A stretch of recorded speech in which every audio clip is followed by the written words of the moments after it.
أعوذ بالله من الشيطان الرجيم. بسم الله الرحمن الرحيم. الحمد لله رب العالمين، والصلاة والسلام على أشرف الأنبياء والمرسلين سيدنا محمد وعلى آله وصحبه أجمعين. اللهم ارحمنا بالقرآن واجعله لنا إماما ونورا وهدى ورحمة. اللهم ذكرنا منه ما نسينا وعلمنا منه ما جهلنا وارزقنا تلاوته آناء الليل وأطراف النهار واجعله لنا حجة يا رب العالمين. أشهد أن لا إله إلا الله وأشهد أن محمدا عبده ورسوله. اللهم إنا نعوذ بك من البرص والجنون والجذام ومن سيء الأسقام. الفاتحة. بسم الله من الشيطان الرجيم. بسم الله الرحمن الرحيم.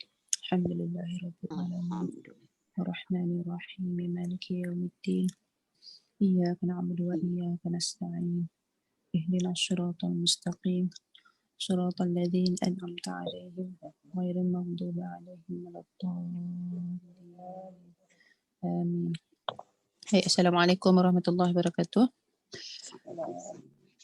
Okey, insyaAllah kita akan sambung kelas untuk minggu yang kedua lah. Kelas kita yang kedua. Minggu lepas kita belajar bab makhraj dan insyaAllah minggu ni kita akan masuk bab sifat huruf. Okey. Minggu lepas makhraj, tempat kat mana keluar huruf tu. Okey, kali ni apa pula sifat dia? Sebab macam yang saya cakap minggu lepas lah. Okey, walaupun tempat keluar, walaupun sama sekalipun, tapi sifat tak semestinya sama. Okey. Anak-anak yang keluar dari rahim ibu yang sama, sifat-sifat mereka juga berbeza. Seorang perangai macam ni, seorang perangai macam ni. Kan? Okey. Baik. Jadi kita ulang balik sikit bab makhraj huruf. Okey, makhraj huruf hijaiyah.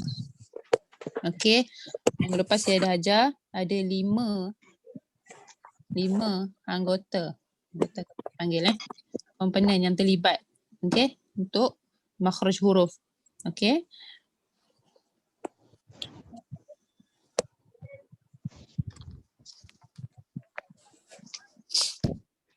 Okey, bahagian-bahagian makhraj ada 5.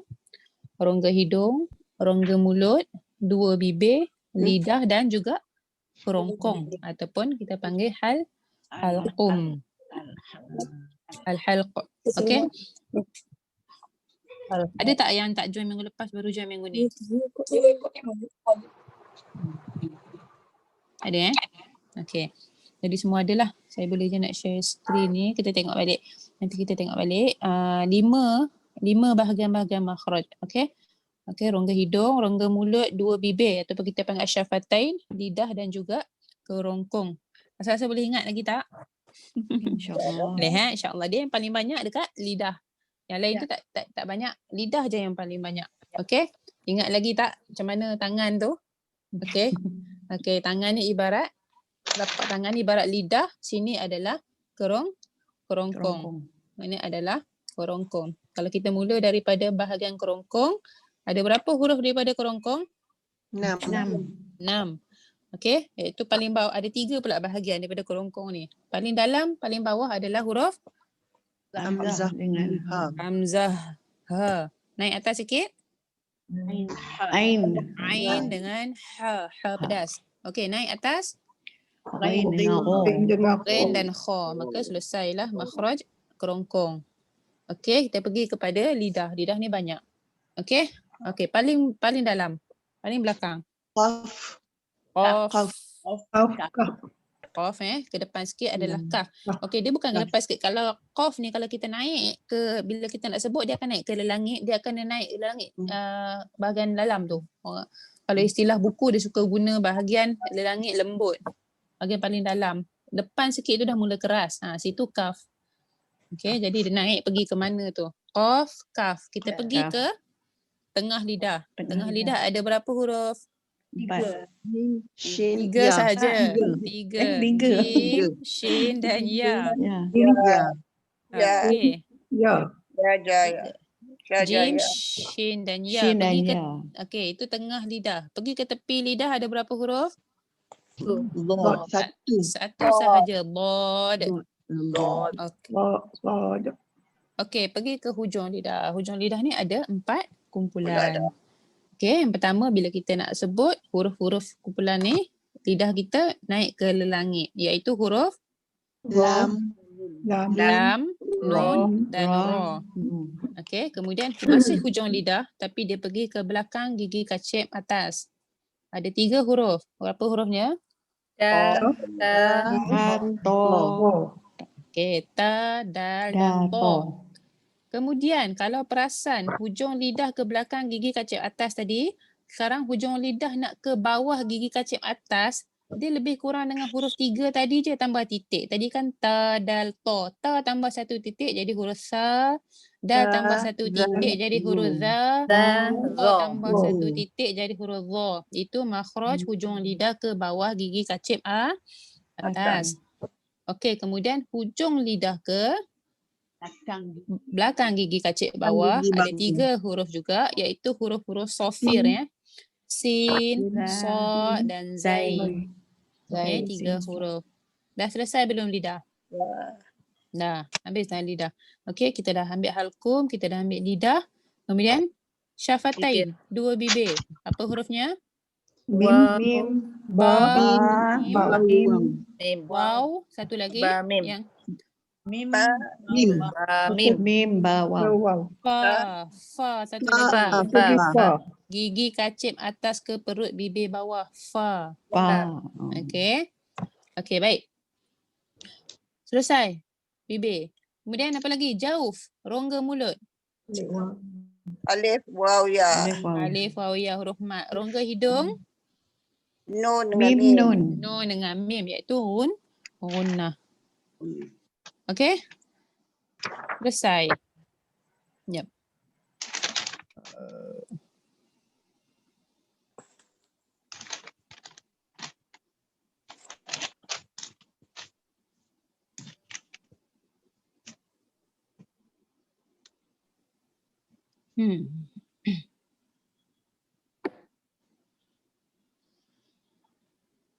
Apa benda saya tekan ni?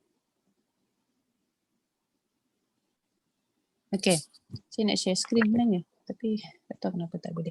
Okey, sekarang insyaAllah hari ini kita akan pergi kepada sifat. Okay? Sifat huruf adalah pelengkap kepada makhraj. Sebab kalau kita belajar makhraj saja, kita punya bacaan dia akan jadi tidak sempurna tanpa sifat huruf. Sifat ni kalau manusia nak cerita, kalau manusia pada sifat-sifat dia, huruf pun ada sifat-sifat dia. Macam mana bila kita sebut dia nak ada nafas ke, dia nak melantun ke, dia tak melantun ke, dia nak bunyi tebal ke, dia nak bunyi nipis ke, itu semua adalah sifat huruf.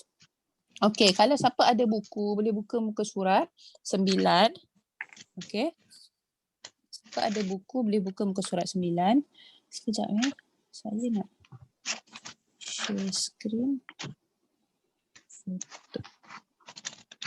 Okey, boleh nampak ke saya share screen? Belum tunjuk je. Belum ya?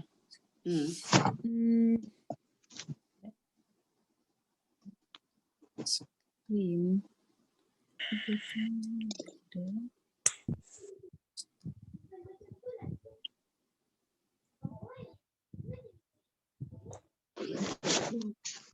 Okey, nampak ke? Nampak. Tapi tak ada apa lagi. Tak keluar lagi. Okey. Alright, sekarang dah boleh nampak? Nampak. Okey. Okey, sifat huruf ya. Sifat huruf. Kalau kita tengok pada buku ni, ini buku, siapa ada buku, buka muka surat 9 Sifat huruf dia ada 2. Okey, sifat tunggal, kemudian sifat berlawan. Okey, sifat tunggal dan sifat berlawan. Untuk hari ini saya suka ambil sifat berlawan dulu. Tak tahulah kenapa, kalau mengajar mesti saya ambil sifat berlawan dulu walaupun dalam buku ni tulis sifat tunggal. Okey, sifat berlawan. Okey, kita tengok, okey. Sifat berlawan ni. Okey, kat sini. Nampak ya semua? Saya share screen. Nampak. Okey, nampak ya. Okey, yang pertama ni al-hamsu dengan al-jahru. Okey, al-hamsu dengan al-jahru. Itu sifat berlawan yang pertama. Okey, al-hamsu lawan dia adalah al-jahru. Ataupun ada orang tulis al-jahru dulu, Lawan dia al-hamsu. Mana-mana pun boleh, tak ada masalah. Okey. Jadi maksud dia adalah tertahan nafas dan terlepas nafas. Okey. Tertahan nafas dengan terlepas nafas. Lagi kita akan go through satu-satu sifat ya. Saya cerita dulu. Okey. Kemudian kita ada sifat syiddah. Tertahan suara. Okey, lawan dia adalah rokhawah, terlepas suara. Dan in between dua-dua tu ada tawassut, suara serdahana. Okey, kalau yang pertama tadi cerita pasal nafas, yang kedua ini cerita pasal suara. Okey. Itu yang kedua. Yang ketiga, kita akan pergi kepada, jangan risau, nanti saya akan pergi satu-satu Isti'la dan istifal. Isti'la ni dia tinggi. Maksudnya terangkat pangkal lidah. Pangkal lidah, ingat ya, bila itu saya ajar dia ada hujung, dia ada tengah, dia ada pangkal. Pangkal ni yang dekat dengan anak tekak tu. Maksudnya ada huruf yang bila kita sebut, kita punya pangkal lidah tu akan terangkat. Okey, lawan dia adalah al-istifal, rendah pangkal lidah. Pangkal lidah ni tak perlu naik atas, tak perlu tinggikan. Dia rendah sahaja. Dia flatnya kan. Jadi itu adalah istifal. Okey, kemudian itbaq dan infitah. Itbaq ni maksudnya menempel, melekat. Dia melekat, okey, terangkat lidah menutupi lelangit. Okey, dia kadang-kadang bila buku lain sikitlah dia punya terjemahan ni, tapi maksud dia serupa je. Dia nak cerita lidah kita ni terangkat ke atas dan tutup lelangit kita. Itu itbaq. Infitah pula, al-infitah daripada perkataan fataha, buka. Maknanya terbukalah lelangit ruang tu. Maksudnya lidah kita tu tidak terangkat ke atas, lawan kepada yang tadi. Dia tulis dalam ni merenggang lidah dengan lelangit. Okey, kemudian yang terakhir adalah al-izlaq dengan al-ismat. Izlaq ni maksudnya mudah sebutan. Ada huruf yang mudah. Al-ismat ni sukar sebutan. Tapi kita kena ingat, ini semua nak cerita tentang huruf-huruf hijaiyah. Mungkin jadi dia lebih kepada lidah Arab lah. Okey. Jadi bagi Arab ni ada huruf-huruf yang bagi dia mudah pun nak sebut. Ada huruf bagi dia susah nak sebut. Okey, tapi bagi kita orang Melayu kadang-kadang kita rasa ada semua benda susah. Ada yang rasa semua susah. Okey, ada yang rasa untuk orang Arab dia rasa senang, bagi kita susah. Gitu kan. Okey, jadi ini yang kita akan belajar hari ini, sifat berlawan. Baik.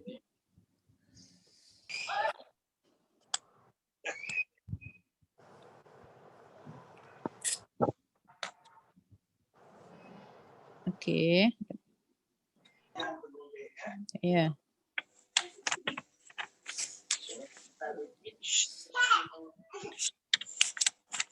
Okey, baik. Jadi kita akan pergi kepada sifat berlawan satu-satu. Yang pertama al-jah dengan al-hams dulu.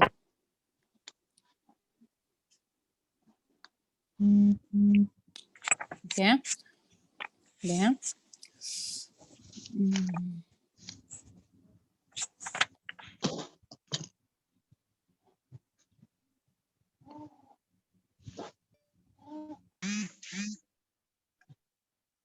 Okey, sekejap.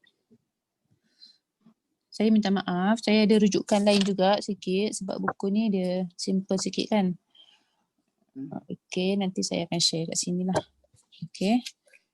Okey, kita akan tengok kat sini tadi. Al-jahru al-hamsu. Okey, semua nampak ya skrin? Nampak ya? Nampak tak yang saya share? Nampak. Nampak. Okey, tengok ya sifat berlawan dan huruf. Kita pergi yang pertama al-jahru al-hamsu. Okey, kita tengok al-hamsu ni dia bagi huruf dia. Huruf hamas atau kita panggil hamas. Ada berapa huruf hamas? 6, 7. 7. Betul ke 7 tu? 8. 1, 2, 3, 4, 5, 6, 7. Alhams. 2, 2, 4, 6, 8, 10. 10. Ya, 10. Okey, dah ada huruf dah tu. Oh, nama sebab tak nampak. Baru nampak. Oh, tadi. Tadi tadi kecil tak nampak. sangat. Okey, saya zoom. Okey, bagi nampak. Ini adalah huruf hamas. Fa, ha, sa, ha, sya, kha, shin, kha, sad, sin, kaf dan ta. Okey, kalau kita tengok tadi pada maksud hamas adalah terlepas nafas. Jadi bila kita sebut huruf ni, ada nafas yang akan terkeluar daripada mulut kita. Contohnya kita baca huruf fa, kita baca af. Keluar angin. Keluar angin. Angin tu nafas lah. Keluar angin. Af. Okey, cuma bahaya sikit nak kena guna keluar angin ni. Takkan nak kata terlepas angin kan? Okey, orang panggil terlepas nafas. Nak senang faham dia, ada angin yang keluar Ada daripada angin. mulut kita. Okey, kenapa boleh berlaku? Ada huruf yang nafas terkeluar, ada huruf yang nafas tak terasa keluar. Sebab bila kita sebut huruf-huruf ini, 10 huruf ini, okey, pegangan makhrajnya adalah tidak kuat. Contoh tadi saya kata fa ni ada angin keluar. Jadi ingat balik-balik kepada makhraj huruf. Huruf fa macam mana makhrajnya? Gigi kacip atas bertemu perut bibir bawah. Gigi kacip Bibir atas kacip bertemu bibir bertemu bawah. dengan bawah. Perut bibir Faham, bawah. Jadi bila faham. kita sebut, kita tak tutup rapat, kita tak getap. Kalau kita getap gigi kita dengan bibir tu, dia akan bunyi pa. Dia tak akan ada angin yang keluar. Jadi kita hanya letak sahaja secara ringan, maksudnya lemahnya pegangan makhraj waktu tu, kerana itulah angin ni boleh keluar. Af. Okey. Kemudian huruf kedua ah. Okey, as. Ash. Ash. As. As. Okey, untuk kaf dengan ta. Okey, bila kita baca huruf kaf, dia kena bunyi ak.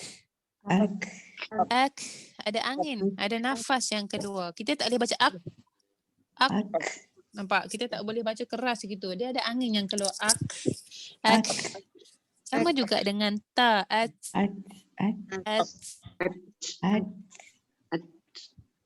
Jangan baca ach. Itu dah makhraj ca. Huruf ca. Ach. Kita ni ingat balik makhraj. Hujung lidah di belakang gigi kacip atas. Kemudian kita letak lidah di situ. Bunyikan ach. Keluarkan angin. Ach. Betul. Ya. Jadi ini adalah huruf hamas. Okey, ada 10 huruf. Maka baki huruf hijaiyah selain 10 ini dia berada pada al-jahru. Contohnya apa huruf yang tak ada tadi? Huruf hamzah. Hamzah tak ada kan? Jadi kita baca hamzah, contoh hamzah mati a. Mu kan kita baca a. Okey. Ada nafas keluar tak? Boleh rasa letak tapak tangan kat mulut tu. Ada rasa Tak nafas tak keluar? Tak ada. Berbanding kalau kita ambil huruf hijaiyah tadi, huruf hamas tadi, af. Kita rasa ada nafas dekat tapak tangan kita kan kalau kita letak tapak tangan kita pada mulut. Jadi itulah huruf hamas. Lawannya adalah jah. Okey, huruf hamas ada 10, maka lawan dia adalah huruf jah, huruf yang tertahan nafas. Okey. Ustazah. Ya, saya. Dalam buku masjid ni tak ada huruf nak kena salin tu. Ni ada ni. Ni buku masjid. Tak, ni saya buka buku masjid tak ada huruf. Buku masjid yang mana guna? Ya, sama yang ada sebelah muka surat. Buka muka surat sebelah, muka surat 10. Oh, okey. Jumpa ya. Ya. Okey, baik. Jadi ini ada 10 huruf, maka bakinya lawannya adalah huruf jah. Okey, senangnya hafal yang 10 ni je, maka baki dia akan duduk dekat jah. Al-jah. Okey.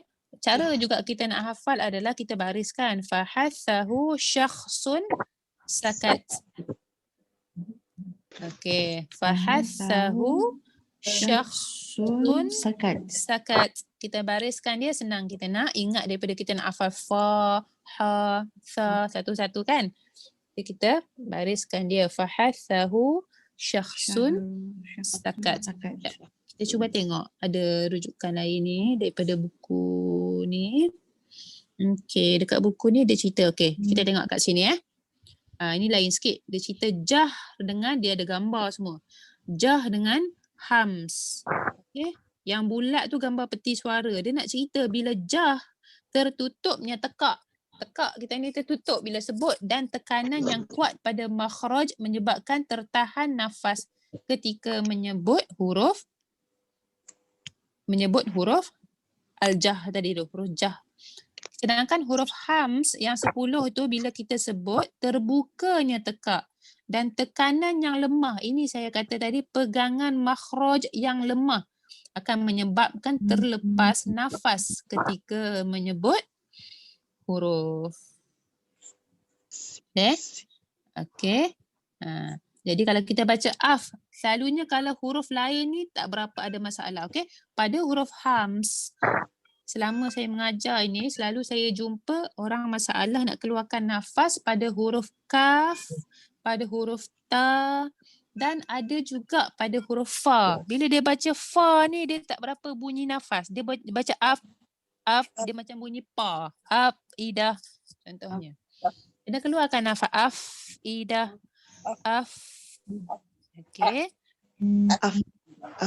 Idah. Keluarkan. Okay, jadi sebab itulah penting bila dalam buku dia tulis gigi kacip atas dengan perut bibir bawah. Kenapa penting perkataan perut? Sebab kalau kita tak letak di tengah-tengah bibir, dia akan susah untuk keluar nafas. Tak dapat angin dia. Tak dapat angin dia. Betul. Okay, kaf dengan ta ni pun selalu orang baca tak keluar nafas. Okay, dia kena keluarkan nafas. Okay. Keluar nafas. Ustazah bagi penuh muka surat ni nak snap. Kalau nak nanti saya share pun boleh. Macam saya pula nak snap dekat nak screenshot ke? Okay. Boleh screenshot. Screenshot. Okay. Ada ini buku ke Ustazah? Ini buku. Tapi buku bukan buku masjid saya tadi buku yang tadi tu buku masjid. Ini saya tambah sikit sebab nak tengok pada penerangan Okay. Okay. Kalau tengok pada yang bawah ni dia buat dah ya? Apa yang screenshot tu dah ya? Dah. Alhamdulillah. Okay. Kalau tengok pada bawah ni. Nanti share. Okay. Tengok. Dia buat tengok ni. Yang colour hijau ni jah. Yang colour biru ini hams. Dia dah siap tulis tu. Fahathahu syakhsun sakat. Itu cara senang kita nak ingat. Daripada kita nak hafal satu-satu huruf, kita hafal perkataan ni. Okay. Jadi fa, ha, ta, ha, shin, khaf, sad, sin, kaf dan ta. Okay. Boleh? Boleh. Okay, baik. Selesai dah sifat yang pertama iaitu hams dengan lawan dia sekali iaitu jah. Jadi kita dah belajar dua sifat. Okay. Baik. Boleh pergi pada yang kedua? Boleh. Ni ya. Kita tengok balik yang tadi. Okey. Yang kedua ni. Apakah yang kedua ni? Al-Rakhawah. Okey. Sebab ini buku ni dia Melayu. Jadi mula daripada kanan. Syiddah. Lawan dia Rakhawah. Tengah-tengah dia ada tawassut. Okey, kalau yang pertama tadi kita cerita pasal nafas. Bila kita sebut nafas keluar. Ada nafas keluar. Tapi yang bawah ni, yang kedua ni nak cerita pasal suara, pasal bunyi. Okey. Syiddah, rakhawah dan tawassut. Kalau boleh, siapa yang tulis nota boleh tulis dulu huruf dia. Huruf syiddah, ajid, qatin, bakat. Hamzah, jim, dal, qaf, ta, ba, kaf, ta. Dan kalau perasan juga adalah semua huruf qalqalah tambah hamzah, tambah kaf, tambah ta. Itu adalah huruf syiddah. Huruf syiddah ni apa dia? Syiddah ni maksudnya tertahan suara. Tertahan suara. Kalau tadi kita cerita pasal nafas, tertahan nafas ataupun terlepas nafas. Ini adalah cerita pasal suara, pasal bunyi suara, bunyi huruf tu. Bila kita sebut suara dia tertahan ataupun terlepas. Okey, jadi syiddah ada 8 huruf. Ajid, qatin, bakat. Ajid, qatin, bakat. Ajid, qatin, bakat. Yang ni selalu confuse Ustazah dengan nafas suara selalu confuse. Okay, nanti kita cerita pasal nafas ni, cerita pasal nafas tadi. Saya bagi contohkan tadi nafas. Bila kita sebut ada udara yang keluar. Kalau ini dia masih lagi cerita pasal tadi macam huruf syiddah ni. Kaf dengan ta tadi dah ada sifat nafas terlepas. Tapi ini sifat yang kedua pula. Jadi satu huruf bukan satu sifat. Satu huruf ada banyak sifat.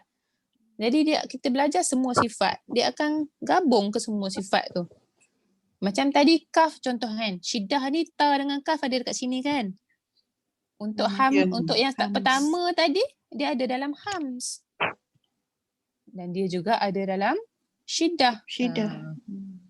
Okey. Baik, ini syiddah tertahan suara. Lawan dia adalah rokhawah. Rokhawah adalah terlepas suara. Okey, buat nota tu dulu. Rokhawah adalah terlepas suara. Okey, tengah-tengah di antara dua ini ada tawassut. Tawassut ni maksudnya pertengahan. Tengah-tengah. Maksudnya dia tidaklah terlepas sangat, dia tidaklah tertahan sangat. Dia tengah-tengah. Tak berapa nak terlepas, tak berapa nak tertahan. Huruf dia ada 5 iaitu lam, nun, ain, mim dan ra. Lin Umar. Lin Umar. Huruf dia ada 5. Kalau syiddah tadi huruf dia ada 8. Tawassut ada 5, maka rokhawah ini adalah baki daripada huruf syiddah dan huruf tawassut tadi.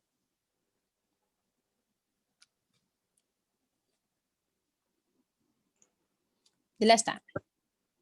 Sekejap, kita tengok. InsyaAllah ya. Kita tengok yang ni. Syiddah, tawassut dan rokhawah. Okey. Nampak tak? Jadi syiddah dia kata dulu kat atas tu tertahan. Okey, ini cerita pasal suara pasal bunyi. Syiddah adalah tertahan.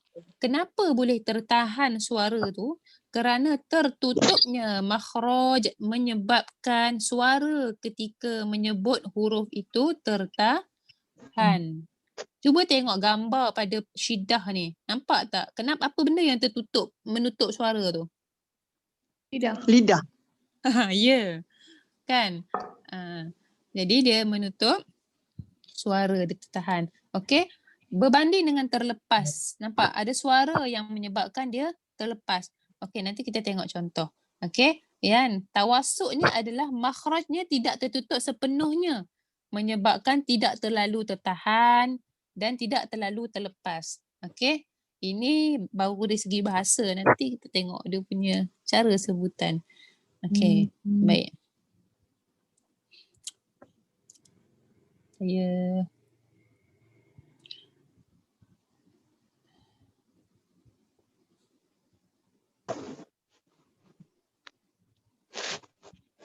okey. Okey, selalu orang susah sikit nak faham dekat syiddah, tawassut dengan rikhawah ni. Sekarang nampak saya Okey. So saya nak cerita pasal syiddah, tawassut dengan rikhawah ni. Dia senang je sebenarnya.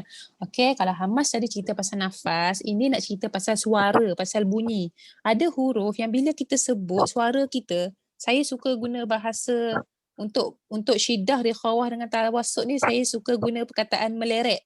Bunyi dia tu meleret keluar ke tak meleret keluar? Saya orang Kedah. So, okey. Bunyi dia tu terlepas keluar ke tak terlepas keluar? Saya bagi contoh. Syiddah tadi dia bagi huruf hamzah, betul? Hamzah. Ya. Jadi bila hamzah nak senang belajar sifat, belajar makhraj, kita matikan huruf tu. Contoh hamzah. Kita baca mu'min. Mu'min. Ada hamzah mati kan? Perkataan mu'min.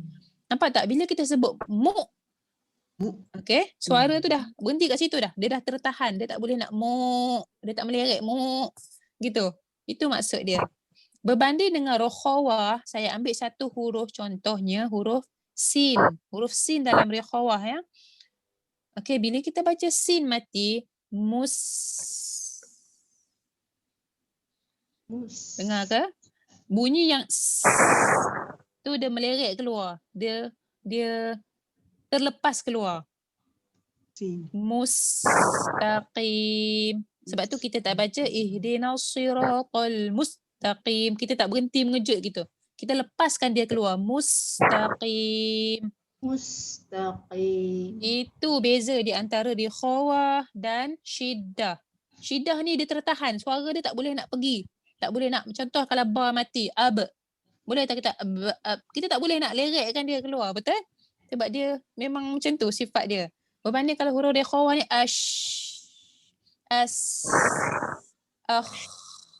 suara tu lepas, meleret keluar. Faham ke? Boleh Boleh penggunaan bahasa saya ni takut tak jelas. Okey, kalau syiddah ni dia macam satu lagi macam kita berhenti tu seolah-olah dia pause kejap macam mu'min. Innamal mu'minuna. Nampak? Sedangkan kalau kita baca huruf rikhawah dia huruf tu terlepas. Yashkurun dia lepas keluar. Itu maksud terlepas suara. Okey, contoh kalau orang tu baca huruf shin kan sekarang dia dalam rikhawah. Tapi kalau dia baca yashkurun, salah lah. Dia tak lepaskan suara yash tu keluar. Dia baca yashkurun, mengejut macam pause sekejap macam. Okey, dia tak boleh macam tu. Okey, sebab sifat dia rikhawah, kita lepaskan. Di antara huruf rikhawah yang selalu orang tak rikhawah adalah huruf zal. Huruf zal kalau ikutkan tengok, zal tak ada dalam syiddah, tak ada dalam tawassut, maka dia berada dalam rikhawah. Huruf zal yang hujung lidah bawah gigi tu. Betul tak? Selalu perkataan contoh ayat wa iz qala Musa. Sama ada dia ramai orang baca secara syiddah. Wa iz dia kena wa iz. Satu lagi dia tak boleh tarik ke dalam balik, dia tak boleh qalqalah sebab dia bukan huruf qalqalah. Salah dua kesalahan yang orang buat, sama ada orang akan syiddahkan dia iaitu dia macam pause berhenti mengejut tu wa iz qa ataupun orang akan qalqalah wa iz qa. Itu kesalahan dia. Sedangkan dia huruf rikhawah wa iz dia ada buzzing dia. Buzzing dia ni yang lepas keluar. Wa iz qala rabbuka.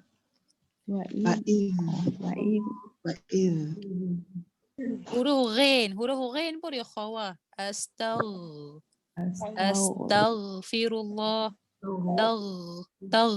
Lepaskan dia keluar. Kan kita berhenti mengejut dia. Berhenti mengejut tu adalah untuk syiddah. Dia kena meleret sikit lah. Kena meleret, saya suka lah tu. Orang faham maksud. Faham, orang taram yang faham. Okey, kadang-kadang saya susah nak cerita pasal benda apa yang terlepas, benda apa yang tertahan. Nak cakap kita bunyi huruf tu. Bunyi huruf tu dia meleret keluar. Okey, sedangkan kalau huruf qalqalah dia memang tak boleh meleret. Tengok huruf qalqalah semua berada dalam syiddah.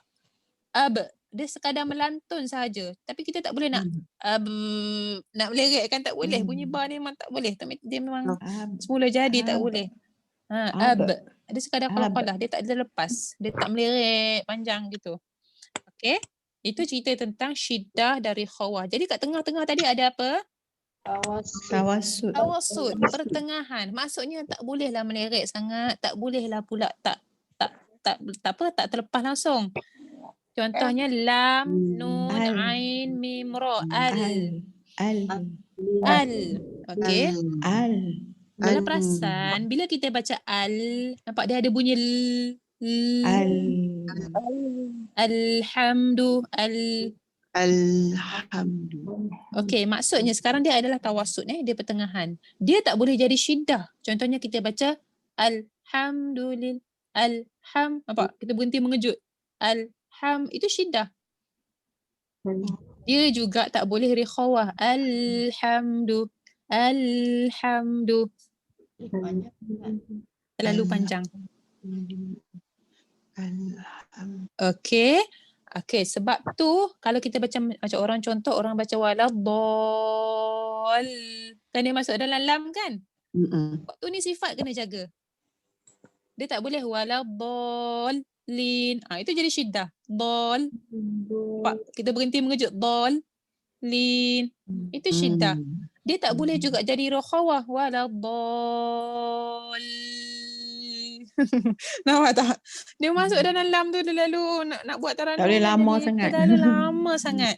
Okey, dia jadi rikhawah. Sebab itulah huruf lam ni berada di tengah-tengah. Sama juga dengan nun. Nun dan mim ada kat sini. Ini penting. Nun dengan mim ni penting. Contoh kalau kita baca siratal ladzina an'amta. Ada dua nun, ada nun mati, ada mim mati. An'amta. Dia tak boleh jadi syiddah. Contoh macam budak-budak baca kan. Siratal ladzina an'amta. Nampak? Mengejut berhenti tu. An'amta itu syiddah. Dia juga tak boleh rikhawah. Kenapa? Kalau kita rikhawah pada nun dengan mim maka dia jadi dengung. Siratal ladzina an'amta alaihim. Nampak? Dia jadi dengung. Sebab tu nun dengan mim tak boleh berada dalam rikhawah. Melainkan pada nun dan mim yang memang sifat dia dengung lah. Memang dia runah lah. Runah tak ada masalah dah. Ni pada izhar. Pada izhar kita tak boleh. Dia tetap ada an'amta. Tapi dia tak boleh terlalu banyak, tak boleh terlalu melirik. Lebih sekali dia jadi gunnah. Okey. Jadi faham tak apa itu syiddah, apa itu rikhawah, apa itu tawassut. Tawassut tadi ada lagi huruf lain, huruf ra. Ra pun tak boleh terlalu banyak getaran. Kan? Mirrah. Tak boleh banyak sangat. Tak boleh tak ada langsung. Kalau tak ada getaran dia akan bunyi huruf ghain. Mir. Okey. Dia akan bunyi tu yang orang ra. Dia kena ada getaran sikit tapi dia tak boleh over. Dia tak boleh over sangat. Dia tak boleh jadi rikhawah sangat. Sama dengan ain. Orang utara kena jaga. Ain tak boleh over.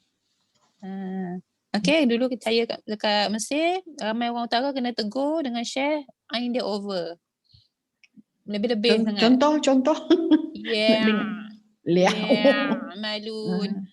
Kan? Dia punya, orang Penang lagi kena jaga. Dia punya lenggok tu, dia punya lerek kan huruf tu. Lebih sangat. Ain dia kena jaga. Dia tak boleh banyak, dia tak boleh tak ada langsung. Dia tak boleh jadi syiddah. Kalau dia jadi syiddah, itu yang bunyi ain ni dengar macam bunyi hamzah. Dia keras. Dia bunyi macam bunyi hamzah. Dia kena lerek ya. Okay? Dia kena ada dia punya lerek tu tapi tak boleh over sangat. Tak boleh jadi rikhawah. Okay, itu tentang syiddah, tawassut dan rikhawah. Faham tak? Jelas tak? Boleh. Tapi kena hafal Ustazah. Kena hafal. Dia kadang-kadang bukanlah kita hafal sangat. Kadang-kadang ada orang dia tak hafal pun. Tapi dia dah tahu dah sifat huruf tu bila dia terbiasa baca. Dia dah tahu dah. Kalau baca tu dia kata macam ihdinas siratal Pak dia lepaskan. Mustaqim. Dia lepaskan huruf tu. Kemudian dia terus sambut dengan baris selepasnya. Mustaqim. Macam tu. Dia tak baca mustaqim. Berhenti mengejut. Pause. Macam ada pause kejap tu tak boleh. Mustaqim. Faham? Boleh beza dengan jadi okey. Tadi hamas, ini rikhawah. So kita sekarang dah dapat satu huruf tu dia dah ada dua sifat. Satu tadi yang pertama hamas ataupun jah. Yang kedua, sama ada syiddah atau tawassut atau rikhawah. Contoh saya ambil huruf sin. Apa sifat pertama bagi sin? Pergi yang sifat nombor satu tadi. Dia hams ke dia jah? Dia hams. Apa sifat kedua bagi sin? Rikhawah. Yang saya dah buat tadi lah. Mustaqim. Lepaskan Mustaqim. Okay, satu benda saya nak tegur. Kalau kita baca rikhawah ni, contoh macam mustaqim tadi, kita nak rikhawahkan sin, betul? Tapi sebelum tu baris depan mu. Jangan kita muncung sampai ke sudah mus. Nampak? Bunyi sin tu. Bunyi sin tu dia akan jadi tebal. Mus. Okey. Nampak? Sedangkan Mustaqim. kita muncung tu hak siapa? Hak mim saja. Sin tak ada hak muncung dah. Mim saja muncung sebab mim tu baris dhamma. Jadi kita baca mus. Nampak? Mus. Mustaqim. Apa-apa pun bukan pasal dia khawah ni saja, pasal nak dengung. Contohnya in kuntum ku kita muncung dekat ku saja, dekat dengung dua harakat tu kita tak payah muncung dah. Kun nampak? Sebab muncung ni hanya untuk huruf yang berbaris dhammah. Jadi waktu kita nak dengung ke, kita nak merikhawahkan huruf ke, kita dah tak perlu dah muncung-muncung semua tu. Sebab dia akan mengubah bunyi macam mustaqim tadi, kalau kita muncung mus, nampak? Dia bunyi macam sad, dia bunyi macam shin. Dia bunyi dia nak jadi tebal. Okey? Baik. Okey, selesai sifat pertama dan kedua beserta lawan dia. Boleh Okey, kalau ada tak faham tanya je terus. Okey.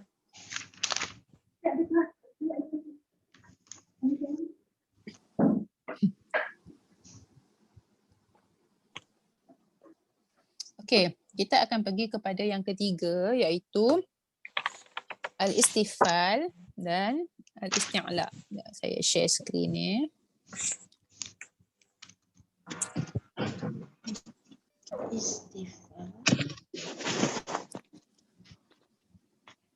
Al-istifal dan al-isti'la. Ataupun sifat istifal, isti'la dan istifal. Okey, dia masih tentang suara lah, masih tentang bunyi. Okey. Isti'la maksudnya terangkat. Apa benda yang terangkat? Pangkal lidah tu kita angkat. Kalau dah angkat ni mestilah tinggi kan. Meninggikan pangkal lidah ke langit ketika menyebut huruf. Menyebabkan suara terangkat ke atas. Tengok dalam gambar. Nampak ya saya share skrin ni? Nampak. Okey, nampak tak lidah yang dalam tu? Dia terangkat ke langit. Ini maksud isti'la, maksud terangkat. Kadang-kadang orang dah tahu dah isti'la ni terangkat, tapi benda apa yang terangkat? Pangkal lidah. Okey, ingat yang pertama kita cerita pasal nafas, terlepas ke tertahan. Yang kedua kita cerita pasal suara. Yang ketiga kita nak cerita pasal pangkal lidah. Dia terangkat ke dia turun?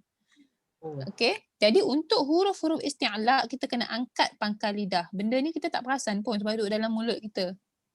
Okey, kita tak perasan. Tapi inilah sebenarnya bila kita sebut ini yang sedang berlaku kat dalam mulut kita, iaitu kita mengangkat pangkal lidah ke langit ketika menyebut huruf tersebut. Huruf dia ada berapa? Ini huruf dia.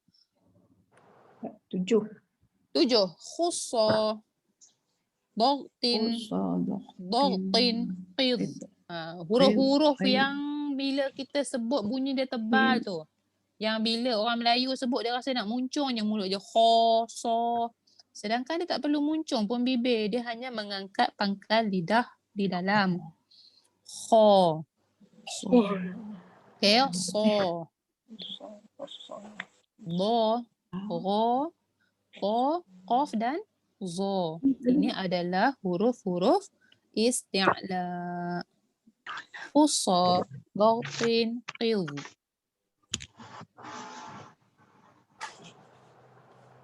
Okey. Lawan dia tadi adalah istifal. Tengok pada gambar ni, pangkal lidah ni dah turun. Iaitu menjauhkan ataupun merendahkan pangkal lidah dari langit ketika menyebut huruf menyebabkan suara menurun ke bawah. Jadi bila kita sebut tak perlu kita angkat pangkal lidah yang di dalam tu. Apa hurufnya selain daripada 7 huruf tadi, semuanya adalah istifal.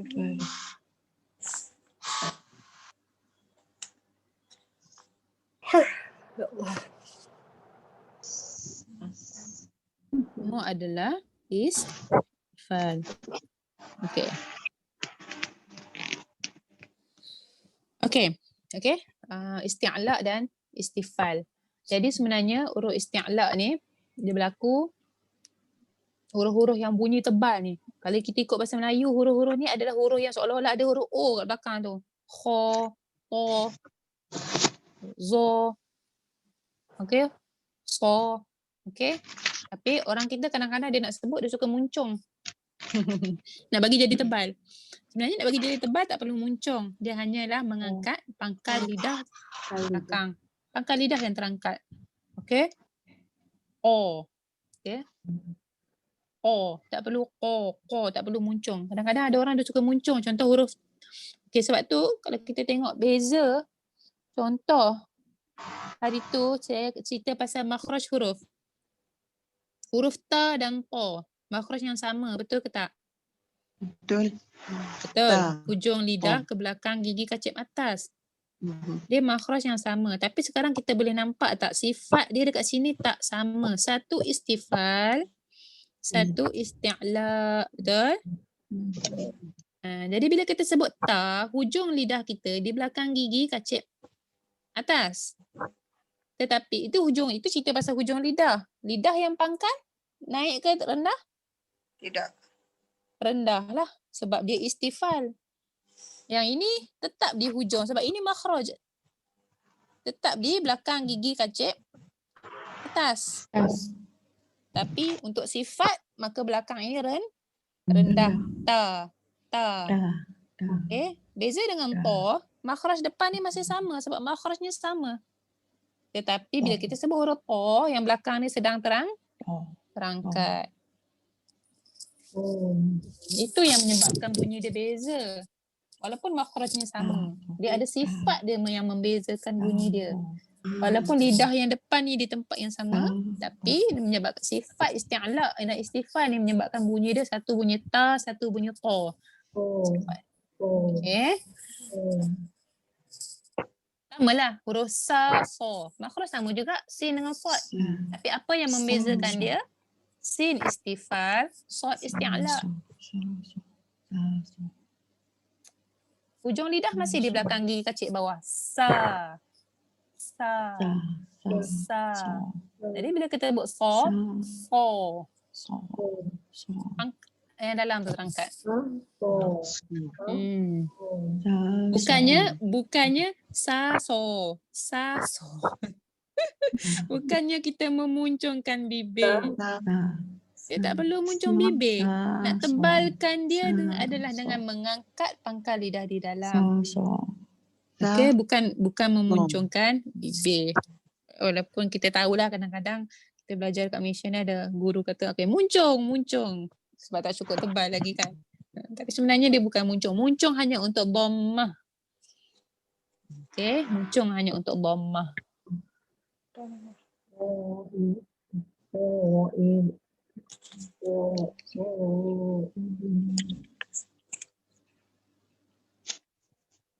Okey, untuk isti'la ni sebenarnya ada dua huruf lagi. Tetapi dia tak masuk dalam ni sebab dia bukan sifat yang kekal. Contohnya lam dan ra. Betul? Ingat tak? Siapa ingat?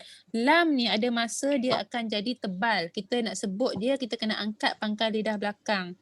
Iaitu ketika lam berada dalam kalimah Allah. Betul? Okay, kan? La, kita sebut la. Pangkal lidah belakang tak terangkat. Tapi untuk Allah, kita kena angkat. Sebab nak tebalkan bunyi lam tu. Sebab tu bunyi Allah. Kalau orang sebut Allah tu sebab dia tak mengangkat pangkal lidah belakang. Okay, sama dengan ra. Ra, kenapa dia jadi tebal? Dia tak bunyi ra. Kenapa dia tak bunyi ra? Dia bunyi ra. Sebab kita sedang mengangkat pangkal lidah di belakang. Kalau ri tak ada masalah. Kita memang tak angkat. Ri. Sebab dia memang nipis. Melainkan orang yang baca ri. Itu dia tengah angkat lah tu, yang belakang tu bunyi ri dia tebal macam ri. Tak, dia ri, dia nipis sahaja. Okey, tapi lam dengan ra ini dia mengikut keadaan. Ada masa dia tebal, ada masa dia nipis. Lam senanglah, lam ketika dalam kalimah jalalah. Lafzul jalalah Baris dia tebal. Baris atas lah Ustazah yang tebal tu. Ra, la. Ra dia ada banyak sikit lah cerita pasal ra ni. Nanti itu dalam perbincangan dalam bab tafkhim dan tarqiq lah. Bab tebal dan bab nipis ni. Cuma saya nak kata dua huruf ni dia ada masa di isti'la. Kena angkat pangkal lidah dalam. Okey. Tapi untuk secara keseluruhan huruf-huruf yang 7 tadi khussa, doktor naqid, setiap masa dia memang tebal. Tak kisahlah dia baris bawah ke, baris depan ke, baris atas ke, dia mati ke, dia memang tebal. Memang sebutan dia kita kena angkat pangkal lidah belakang. Okey. Itu maksud dia. Mengangkat pangkal lidah, merendahkan pangkal lidah. So, yang pertama tadi hamas dengan jah, cerita pasal nafas. Yang kedua syiddah, rikhawah dan tawassut, cerita pasal suara yang keluar tu nak lepas ke, nak tahan ke, nak meleret ke, tak meleret ke, meleret banyak ke, meleret sikit ke. Yang ketiga cerita pasal pangkal lidah, nak angkat ke, nak turun ke waktu sebut huruf tu. Baik. Yang pertama apa Ustazah? Yang pertama pasal nafas. Pasal nafas. Yang tadi tu hamas dengan jah tadi tu. Okey. Cerita pasal nafas. Nak lepas ke, nak tahan. Tertahan ke, terlepas ke nafas. Bila kita sebut huruf-huruf tu, nafas kita keluar ke, nafas kita tak keluar ke. Yang kedua cerita pasal suara, bunyi huruf tu.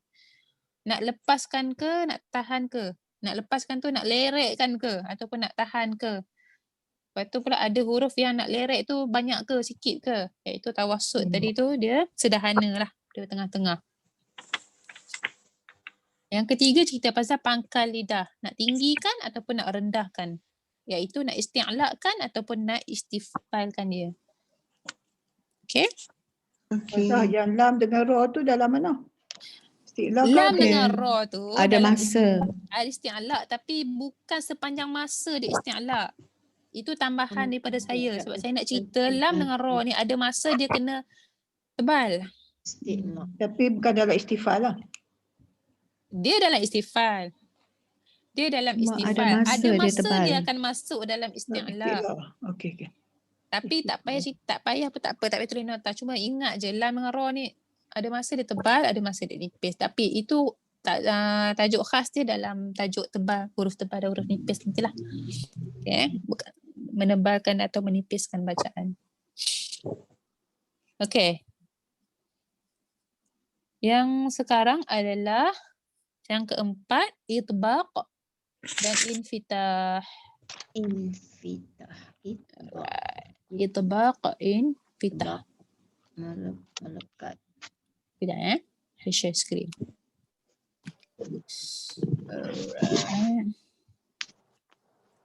Itbaq, infitah.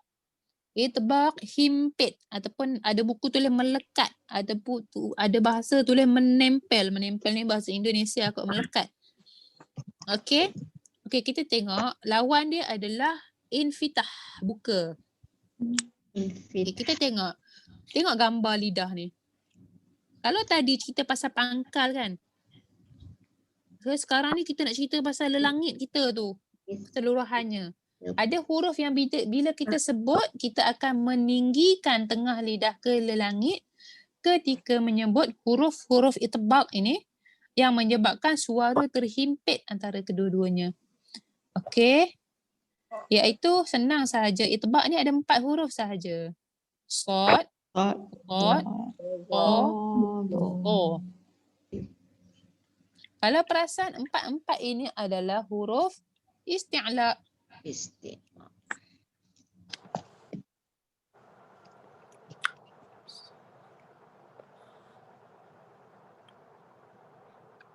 Kalaulah huruf isti'la tadi saya cerita pasal pangkal lidah sahaja yang akan naik ke lelangit. Pangkal yang belakang. Tetapi ini dia nak cerita pasal bukan sekadar yang belakang, yang tengah tu pun naik himpit ke lelangit. Lidah kita semua sedang naik ke atas. naik dan melekat. Okay, out. Okay, out.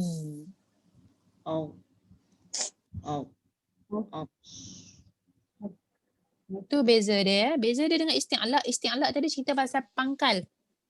Tapi ini dah masuk itbaq ni, dia cerita pasal yang tengah dia sekali. Apa jadi kat tengah-tengah lidah ni. Okay, dia akan naik ke langit ketika menyebut 4 huruf ini. Okay, lawan itbaq adalah infitah. Maksudnya kalau sebut huruf-huruf infitah, iaitu selain 4 huruf tadi, tak perlulah kita naikkan tengah lidah ke langit.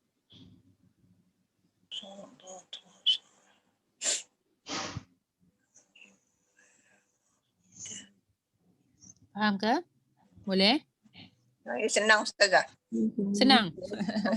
Yang ni Ustaz tak ada dalam buku. Ustazah boleh share dekat WhatsApp. Nanti saya cuba share, insyaAllah. Okay. Lepas tu kami boleh print kot tu. Kalau Ustazah masuk kat WhatsApp boleh print tak? Boleh, kalau nak print boleh. Kita Boleh. Beli je lah. Buku kedai ni kat Bani je. Nanti saya bagi link. Kat Shopee pun ada. Buku tu. Nanti saya bagi link dekat group Nanti boleh beli.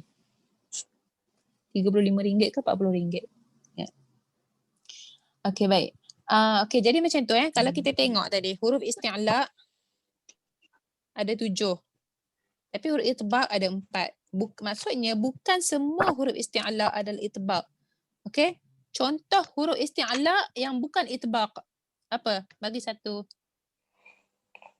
Ghain. Ghain. Jadi bila kita sebut ghain, dia adalah itbaq. Maksudnya pangkal lidah yang belakang ni sahaja yang akan naik. Ghain. Kita naikkan pangkal yang belakang sahaja. Tetapi kalaulah huruf tu itbaq macam shad, yang belakang naik, yang tengah pun naik. Itu maksudnya. Itu bezanya di antara itbaq dan isti'la. Maksudnya sifat mana yang lagi kuat? Itbaq.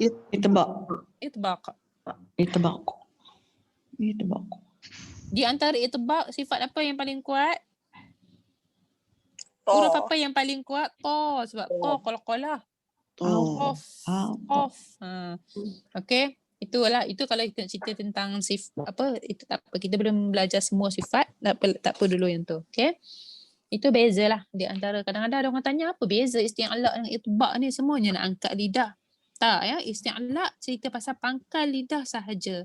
Sedangkan itbaq dia nak cerita pasal lidah yang tengah ni semua akan naik melekat ke langit bila kita sebut huruf-huruf ni, yang 4 ni. Okey. Shad, dad, ta, dha. Ada 4 huruf ni, okey?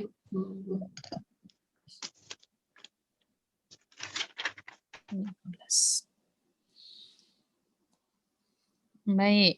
Dah dapat 4 sifat beserta lawannya. Tapi nak masuk dalam tawassut 428 dah 9. 9 sifat dah. Okey, hams, jah, syiddah, tawassut, rikhawah, isti'la, istifal, itbaq, infitah. Kita dah dapat 9 sifat.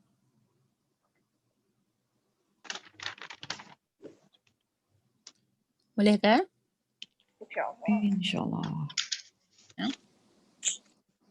Cukup tak 9? Ada yang mengira? Cukup. Okey. Kalau rasa laju ke cakap ya. Laju ke. Baik, kita akan pergi pada sifat berlawan yang terakhir. Iaitu idlaq. Lawan dia ismat. Ismat. Nampak? Bila kita dah belajar sifat huruf, kita dah tak boleh sebut ismat. Ismat tu nampak ta tu. Tak ada angin. Tak ada nafas terkeluar. Ismat. Okey, lepas ni panggil nama orang pun bagi sifat sekali. Okey.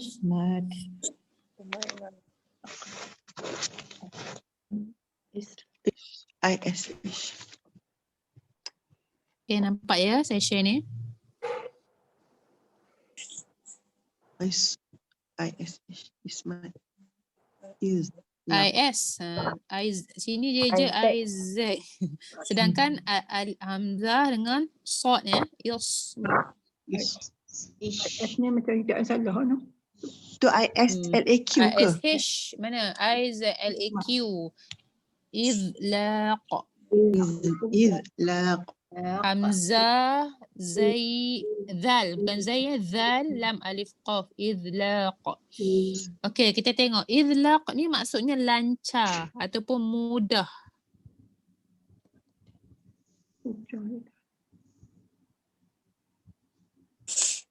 Okey, kenapakah bagi orang Arab huruf-huruf ni bagi dia mudah sangat nak sebut? Kerana huruf ini makhrajnya keluar daripada hujung lidah sahaja ataupun bibir, menyebabkan huruf tu lancar dan mudah. Jadi apakah huruf yang dikatakan senang ataupun lancar sebutannya? Fa, ra, mim, nun, lam, ba. Farra min lub. Lub. Qalqalah kubra. Farra min lub. Min lub. Kalau saya lah orang Melayu ni, saya rasa ra ni susah. Saya lah rasa. Okey, tapi untuk orang Arab dia rasa senang sebab dia hanya guna hujung lidah naik ke lelangit. Okey, kalau kita perasan fa makhraj bibir, ra hujung lidah ke lelangit, mim bibir, nun hujung lidah ke lelangit, lam hujung lidah ke lelangit, ba bibir. So bagi dia huruf-huruf ni untuk Arab bagi dia senang, huruf yang lancar sebutannya, mudah disebut. Tak perlu effort yang ni lah nak sebut huruf tu. Kalau macam huruf kat dalam qaf tadi, macam huruf itbaq, semua tu huruf yang susah lah kan. Kita nak sebut, nak naik pangkal lidah, nak naikkan langit lidah, lidah tengah ke langit. Dia susah. Okay. Okay, lawan idlaq adalah ismat. Kedudukan makhraj huruf jauh dari hujung lidah atau bibir menyebabkan sebutan huruf tidak lancar ataupun susah nak sebut.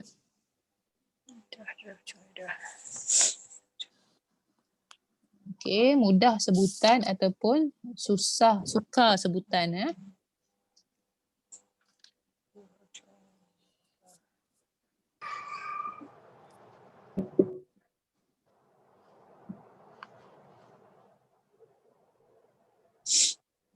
Okay, boleh yang ni tak apalah, ini susah sebenarnya tengok. Baik. Okay, dah selesai. Sifat berlawan dan huruf-hurufnya. Okay, sifat berlawan dan huruf-hurufnya. Okay, kita dah dapat 11 sifat. Jadi, contoh yang kita belajar hari ini, satu huruf ada berapa sifat? Untuk yang hari ini sahaja, satu huruf dapat berapa sifat? 3, 2. 5. 5 lah. 5. Kenapa 5? Sebab dia ada satu huruf ada banyak sifat. Kenapa? Macam mana boleh dapat 5? Kenapa ada yang kata 2? Okey, kenapa dia 5? Okey, sebab contoh kita pergi nombor 1, hams dengan jah. Contoh kita ambil satu huruf hamzah. Hamzah kalau dia tak ada dekat hams, dia ada dekat jah. Okey, maksudnya dia dah dapat satu sifat. Kita pergi yang kedua. Dia mesti ada di antara syiddah, di antara tawasud, di antara rikhawah. Dan dia syiddah. Dia dah dapat sifat kedua. Kita pergi yang ketiga, isti'la dan istifal. Hamzah huruf apa? Istifal. Kita pergi yang ketiga, itbaq dengan infitah. Hamzah huruf apa? Infitah. Kita pergi yang ke 5. Dia idlaq ke dia ismat? Ismat. Kita rasa senang kan? Arab rasa susah sebab dia keluar daripada bawah ni. Daripada bawah. Okay. So dia dah dapat 5. Untuk hari ini sahaja satu huruf tu mesti dapat 5 sifat. Ini baru sifat berlawan. Belum kita masuk sifat tunggal. Jadi boleh ada huruf yang boleh lebih lagi sifat dia daripada 5. 5. Sebagai contoh nanti dah ada sifat qalqalah. Ada huruf yang tadi dia dah ada 5, lepas tu dia dapat qalqalah pula lagi. Contoh macam ba. Okey. So banyak sifat dia. Sifat ni tak boleh kita ambil sikit-sikit je. Semua kena ada pada huruf tu. Okey. Okey, tambahin teka-teka lah sikit. Okey.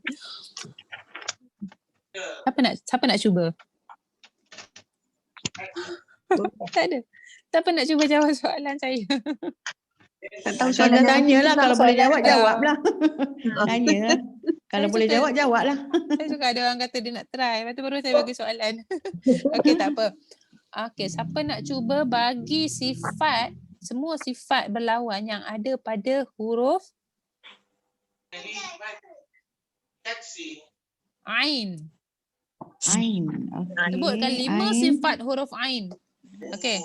Ja. Dia ada huruf jah, tawasud, Lagi jah, tawassud, istifal, istifal, infitah, Fitah. infitah, ismat. ismat. Okey, dah dapat 5 huruf. Baik. Huruf Sad. Sad. Al-jah. Dia hams. Hamas. Hamas. Jadi bila kita huruf Sad ada nafas keluar. Dia rikhawah, Istila, isti'la, itbaq, itbaq, ismat. ismat. Okey, gitu. Maksudnya sekarang satu huruf tu dah ada 5 sifat. 5 Semua sifat. huruf. Okey, daripada alif, ada daripada hamzah sampai ya, semua ada 5 sifat. sifat. Nanti kita akan gabung lagi dengan sifat tunggal. Jadi ada yang boleh dapat, ada yang 6, ada yang 7. Okey? Okey. InsyaAllah. Okay, jadi contoh sekarang pula, saya akan bagi perkataan. Kita akan cuba baca dengan sifatnya. Sebut perkataan tu dengan sifatnya lah. Perkataan-perkataan ni daripada Quran lah. Okey? Random lah. Apa yang saya ingat kan. Contoh perkataan, dia sifat ni, okey, sebelum tu sifat ni, walaupun dia berbaris pun dia ada sifat dia. Tapi dia lebih ketara ketika dia mati. Contoh huruf tu mati akan lebih ketara apa sifat dia. Contohnya, saya bagi perkataan yashkurun.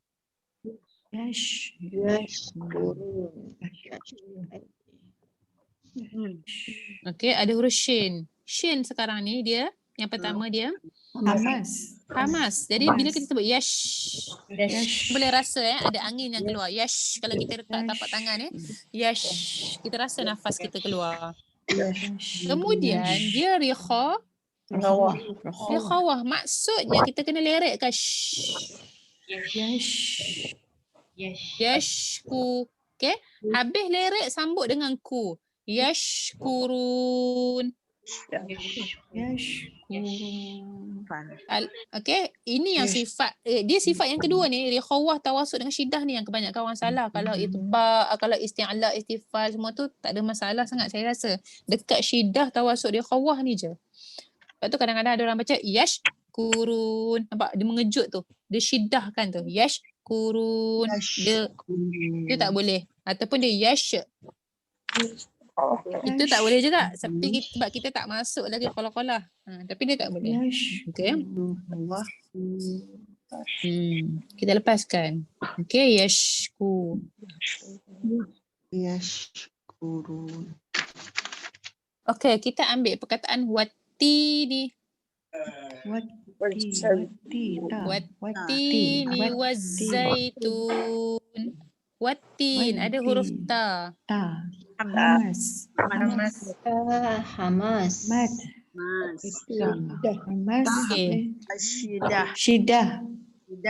Syiddah tertahan. Okey. Dia syiddah, dia tertahan. Dia kemudian dia istifal, kemudian dia infitah dan ismat. Okey, cuma saya nak cerita Okey, nampaklah. Saya bagi 2 tadi, watin wazaitun. Ta dengan zai. Saya nak beza kat sini Nak beza satunya. Bila dia syaddah, maka dia punya hamas tak payah buat lah. Janganlah baca watin pula. Dia tahan Bila dia syaddah dia tahan dulu. Okey. Cuma bila dia adalah syiddah, wati, nampak tak? Dia berhenti mengejut. Dia tak terlepas suara dia. Wati. Berbeza dengan wazaitun. Nampak tak? Sebelum dia dibaca baris dia, ada suara yang terlepas keluar sebab zai huruf dia khawah. Wazza. Itu maksud dia khawah. Wazza. Sedangkan wati ni tadi, di antara wat dengan ti tu, dia tak ada suara yang terlepas. Dia macam tertahan, dia macam ada pause kejap. Wati ni. Saya nak fahamkan tu. Apa dia khawah dengan syiddah tu kan? Itu kita baca wati ni nampak ada buzzing. Buzzing yang terlepas keluar itu adalah kita sedang bagi sifat rikhawah pada dia. Okey. Jadi kita tak boleh baca wazai. Kita macam berhenti sekejap tu tak boleh. Dia kena wazza dia bersambung saja. Zaitun. Watini wazaitun. Sama kalau walaili ada lam kan? Cuma lam dia tawassut. Jadi kita tak boleh walaili. Kita terlalu lama tahan dekat lam. Tak boleh rikhwah. Kita tak boleh juga syiddahkan dia. Walaili. Nampak? Kita syiddahkan dia, kita tahan suara lam tu, tak boleh. Dia ada juga yang lepas tapi jangan terlalu banyak, jangan over sangat. Jangan walaili, tak boleh. Dia walai sekejap saja.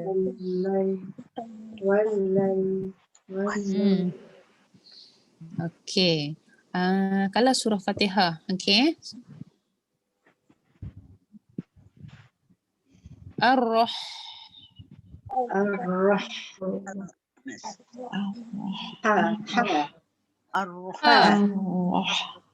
Ha ni hamas lah. Hamas ni senang lah. Okey, ada nafas yang keluar. Yang penting juga dia adalah rikhawah. Kita lepaskan. Suara pedas ha tu yang kita panggil ha pedas tu, lepaskanlah pedas tu.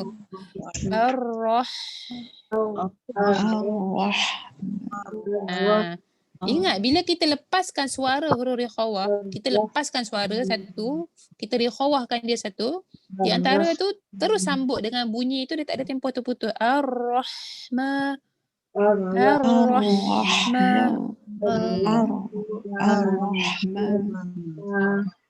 Baik.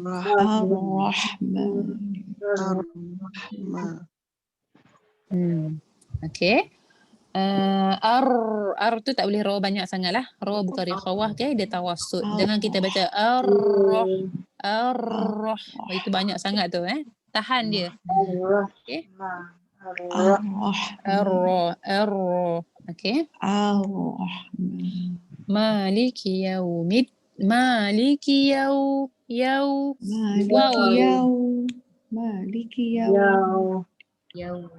Wow apa?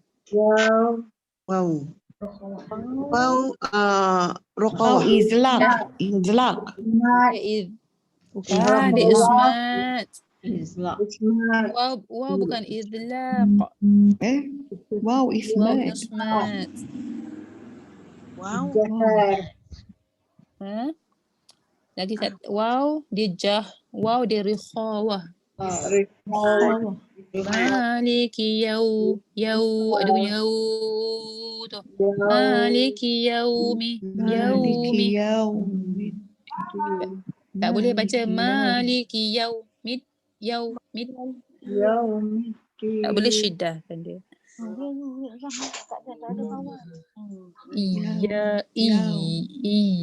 Okey. Iyyaka. Okey, ihdinas sirah.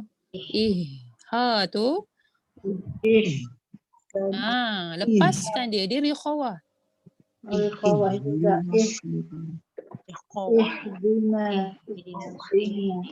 Ha adalah Yang paling bawah, makhrajnya bawah ya. Jangan baca jangan baca pedas. Ih. Dia Ih.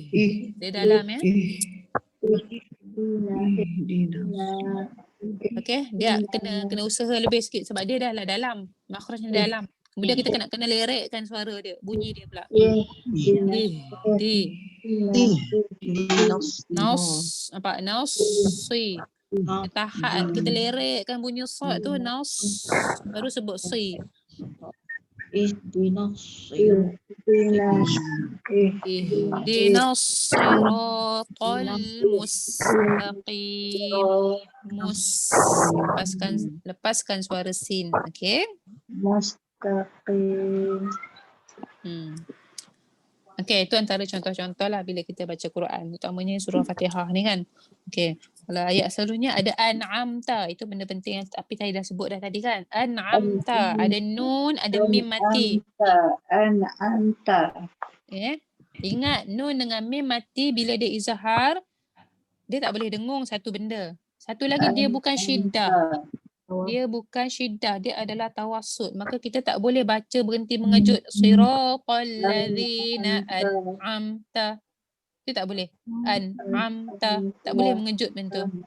Okey, dia ada lepaskan suara sedikit. Okey, an'amta.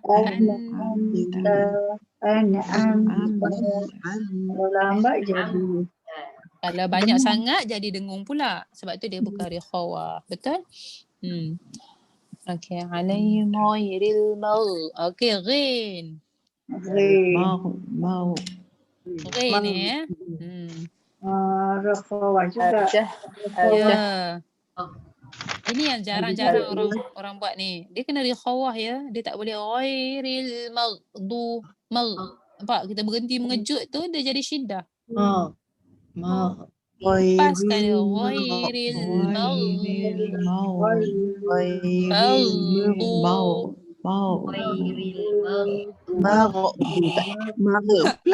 Okey, hati-hati kalau maghrib tu jadi qalqalah. Itulah. Ghairil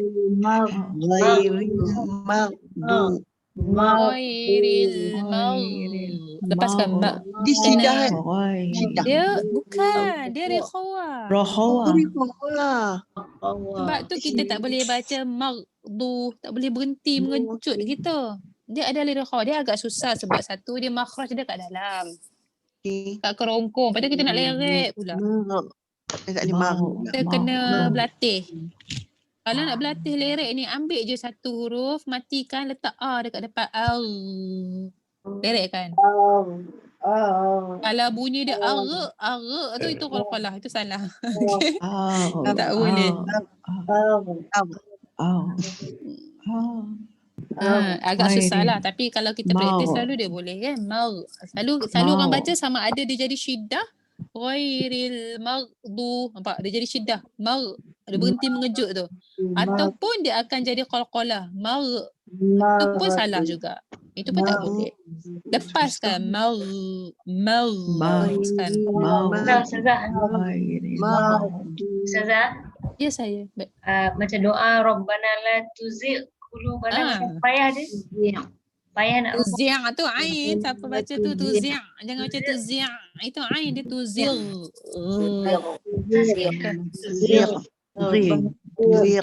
Dia doa tapi dia ada dalam Quran. So kena hati-hati bila dia baca. Satu tak boleh siapa tadi baca tuzi' tu ain. Kita dah tukar huruf masuk kepada kesalahan besar. Tuzir itu jadi qalqalah. Okey, dia praktis lah. Kena praktis. Ambil satu huruf. Okey, nak senang ambil huruf rikhawah, semua huruf rikhawah yang ada, letak hamzah baris atas kat depan. Okey, untuk sa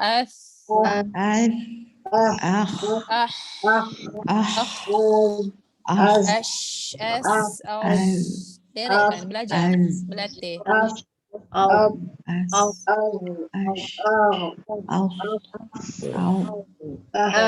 Begitu, okey. Kena buatlah, kena praktis. Rain tadi dia susah satunya sebab kita bahasa Melayu tak ada huruf yang keluar daripada sini. Kita tak guna setiap hari ni. Melainkan waktu baca Quran sahaja. Kalau kita, macam saya cakap minggu lepas kan, kita tak guna. Ain pun kita tukar. Kan nama orang Azam kita jadi Azam. Abdullah kita panggil Abdullah ataupun lah. Kan kita dah tak guna dah huruf ain punya makhraj. Ghain lagi dah kita tak guna. Nama orang Abdul Ghani. Kita panggil apa kat dia? Gani. Gani. Gani. Betul. Nampak? Kita tak guna ni Kho. Contohnya Khalid nama orang. Kita panggil dia Kali. Khalid. Betul. Apa lagi makhraj kat sini? Ha pedas lagilah tak pula. Lagilah tak ada kita guna. Hamzah. Contoh nama orang Halimah. Kita tak panggil dengan ha pedas semua tu kita tak guna. Lima. Lima ke mah ke apa semua kita dah tak guna langsung untuk percakapan harian kita. Jadi sebab tu bila kita mengaji kita susah nak keluarkan makhraj tambah pula. Dah lah keluar daripada sini nak roh khawah pula. Kho. Nampak? Bila benda yang kita jarang-jarang guna dia susah sikit. Ghin. Okay, kho pada Khalid jadi Khalid. Abdullah pun jadi jadilah je lah contohnya kan. Apa lagi Hamzah harimau. Mana ada kita cakap macam tu? Rimau. Rimau tu. Harimau jadinya. Jadi rimau dah. Betul kita tak guna langsung. Jadi bila kita nak mengaji sebab tu kita rasa susah sangat nak sebut huruf-huruf daripada halkum ni. Berbanding dengan huruf-huruf lain tak ada masalah sebab huruf lain tu huruf Melayu semua dekat depan juga. Dia tak ada halkum. Okey, jadi kita kena cubalah, kena banyak praktis. Tak ada cara lain. Banyak baca Quran, itulah praktis kita. Itulah kita punya latihan terbaik. Okey, kita banyakkan membaca Al-Quran guna makhraj yang betul. Sekarang satu kita dah tahu makhraj. Satu lagi sifat ni tak boleh nak buat kalau makhraj pun tak betul. Susah kita nak buat. Okey. Okey, jadi lepas ni baca Quran mesti tengiang-ngiang benda-benda ni kan. Cuba buat. Buka buku, tengok balik. Okey? Tengok balik dia punya nota semua, apa sifat huruf tu. Kalau ada download apa-apa Quran punya app dekat tu, cuba dengar betul-betul kan. Dengar balik dia baca. Contohnya buka Syekh tu baca surah Fatihah, dengar sifat-sifat huruf yang mati tu. Dia sebut, oh ini yang saya kata lerek ke tak lerek ke, apa syiddah ke tak syiddah ke. Okey, dia ketara sekali dekat syiddah dia khawah tawasud ni lah yang dengan hamas. Dekat lain-lain ni tak berapa sangat. Itba, isti'ala. Walaupun ramai juga yang masih salah. Contohnya macam tak cukup tebal. Kenapa tak tebal? Sebab tak mengangkat pangkal lidah. Pangkal lidah tak terangkat. Contohnya. Okey. Baik, boleh praktis lah. Okey. Sebab salah satu kenapa saya selalu tekan sangat makhraj dengan sifat ni. Nanti kita nak cerita pasal nun mati jumpa ni. Contoh. Nun mati jumpa ain. An'amta. Agak-agak lah. Apa penentu? Apa pengukur kepada hukum tu jadi izhar, jadi ikhfa, jadi idgham? Apa dia? Apa ingat? Makhraj huruf. Makhraj huruf lah. Contoh, bila saya baca an'amta tadi, kenapa nun tu diizharkan? Kenapa dia tak jadi idgham?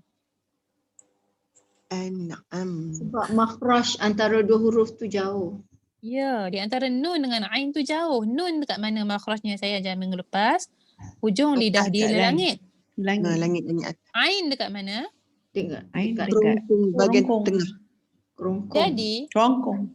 Jadi Allah SWT dia tentukan ni nun dengan ain ni jauh, maka tak ada masalah kita nak sebut nun tu dengan betul, dengan elok. Sebab apa? Sebab dia jauh, dia tak kacau dengan ain. Kita sebut tadi an. Kita nak sebut pula kat sini dah tak kacau dah hujung lidah. Nampak? Bila dah tak kacau hujung lidah, mudah untuk kita sebut, maka izharkan nun itu. Sedangkan mir rabbihim, nun mati jumpa ra. Kenapa mi tu masuk terus dalam ra? Sebab nun kita guna hujung lidah ke langit. Kemudian kita nak sebut ra, kita nak guna hujung lidah lagi sekali ke langit. Dekat-dekat. Dekat. Jadi susah kita nak guna tempat yang sama, nak sebut dua kali dalam masa yang cepat. Jadi Allah Ta'ala raikan dengan kita idgham. Mir. Tak payah dah sebut nun tu. Tu hikmah. Kalau kita tak belajar makhraj, kita nampak tak jauh ke dekat ke? Kita tak nampak. Tak tahu. Tak tahu. Sama juga dengan hukum nanti idgham mutajanisain, mutamatsilain, mutaqaribain. Kalau kita dah cekak makhraj ni kita nampak patutlah ini jadi mutajanisain ni diidgham. Contohnya qad tabayyana, asal dia qad ta. Tapi dal mati jumpa ta, dal dengan ta makhrajnya sama kan? Tak payah sebut. Dal tu dah tak payah sebut dah. Dal tak payah sebut. Sebab dal dengan ta ni makhrajnya sama. Bayangkan kita nak guna tempat yang sama. Qad ta. Kita sebut satu-satu waktu mengajar macam ni rasa senang lah. Tapi kita tengah baca Quran susah. Jadi Allah Ta'ala ra'i kan. Lidah kita masuk je. Qad ta. Sama lah. Apa? Kenapa ada izhar? Kenapa ada idgham? Kenapa ada ikhfa? Semuanya bersebab daripada makhraj ni tadi. Baik. Kalaulah kata dia memang, contohnya dia memang hukum dia kena idgham, tapi makna dia berubah. Allah Ta'ala datangkan dalam Quran tu sakta supaya dia tak bertemu, dia tak diidgham. Sebab tu ada sakta. Semua benda tu berhikmah. Kenapa ada idgham? Kenapa ada ikhfa? Kenapa ada sakta? Macam balron, lam dengan ra. Makhrajnya dekat tak lam dengan ra? Dekat. Kalau ikut dekat ni satu makhraj yang sama kan. Kalau ikut ni kena idgham lah. Tapi sebab bila idgham akan mengubah maksud, maka Allah datangkan saktah dekat situ. Kalla balron, supaya tak diidghamkan, supaya tak mengubah maksud. Jadi dalam Quran tu sebenarnya bukan saya sajalah, ada tanda tu, ada idgham, ada apa, semua tu ada sebab-sebab. Okey, yang kalau kita dapat tahu, kita akan rasa seronok lah, lebih sikit kan. Daripada kita belajar nak hafal je nun mati jumpa ain izhar. Okey. Sekarang ni kita dah tahu lebih sikit. Okey. Kenapa izhar? Sebab makhrajnya jauh. Jadi bila jauh tak susah kita nak sebut nun tu. Sebab tak ganggu dah hujung lidah tu nak sebut ain pula. Okey. Bila makhrajnya terlalu dekat ataupun sama, maka itulah wujud hukum idgham pula. Tapi kalau di tengah-tengah jauh sangat pun tak, dekat sangat pun tak, dah ada ikhfa kat situ. Itu sebab saya suka, kelas apa pun saya suka, saya akan ajar ni dulu. Walaupun tak ada dalam syllabus tak ada. Kalau ikutkan tak ada ni tahap 1 punya. Okay. Tapi sebab nak bagi nampak. Contoh lepas ni kita belajar alif lam syamsiah, alif lam qamariyah. Kenapa ada syamsiah, kenapa ada qamariyah? Sebab makhraj lah. Semua sebab makhraj. Kan? Contoh tadi saya baca watin.